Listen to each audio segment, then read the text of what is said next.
आज हम स्टार्ट करेंगे इलेक्ट्रोकेमिस्ट्री का एक इम्पॉर्टेंट टॉपिक रेडॉक्स रिएक्शन। क्योंकि इलेक्ट्रोकेमिस्ट्री में जितनी भी रिएक्शंस होती हैं सब रेडॉक्स रिएक्शंस होती हैं। तो हम लोगों ने क्लास 11th में इसके बारे में पहले से ही पढ़ लिया है। तो आज हम लोग थोड़ा सा उसको रिवाइज करेंगे, ठीक है। तो देखो, ऑक्सीडेशन होता है। सबसे पहले रेडॉक्स रिएक्शन का मतलब है कि ऑक्सीडेशन और रिडक्शन रिएक्शन, ठीक है। जो रेडॉक्स टर्म है इसका मतलब है कि रिडक्शन प्लस ऑक्सीडेशन रिएक्शन। जिस भी रिएक्शन में ऑक्सीडेशन और रिडक्शन साथ में होता है उसको बोलते हैं रेडॉक्स रिएक्शन। तो देखो, ऑक्सीडेशन रिएक्शन होती है लॉस ऑफ इलेक्ट्रॉन। जब भी किसी रिएक्शन में इलेक्ट्रॉन का लॉस होगा उसको बोलते हैं ऑक्सीडेशन रिएक्शन, ठीक है। जैसे कि देखो, यहाँ पे जिंक है, 2 इलेक्ट्रॉन लॉस करके Zn2+ बन गया। तो यहाँ पे जिंक का ऑक्सीडेशन हुआ है क्योंकि इसने 2 इलेक्ट्रॉन को लॉस किया, ठीक है।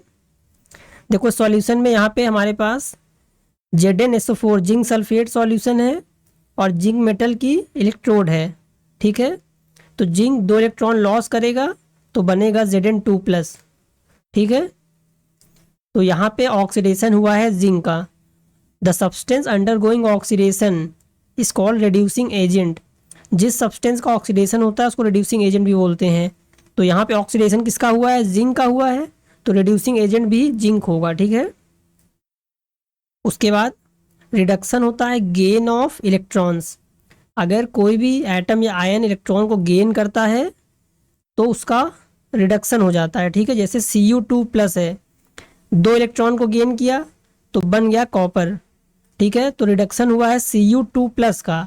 कॉपर का रिडक्शन नहीं हुआ है, Cu2+ का रिडक्शन हुआ क्योंकि इसने इलेक्ट्रॉन को गेन किया है ना, यहाँ से देखो ऐसे।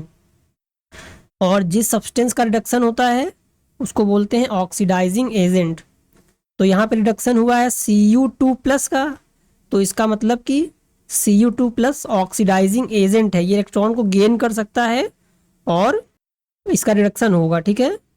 तो यहाँ पे देखो, कॉपर सल्फेट सॉल्यूशन है, इसमें कॉपर मेटल का इलेक्ट्रोड लगा हुआ है, ठीक है।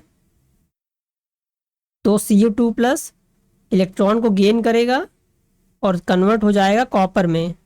समझ में आया? तो ये ऑक्सीडेशन और रिडक्शन है।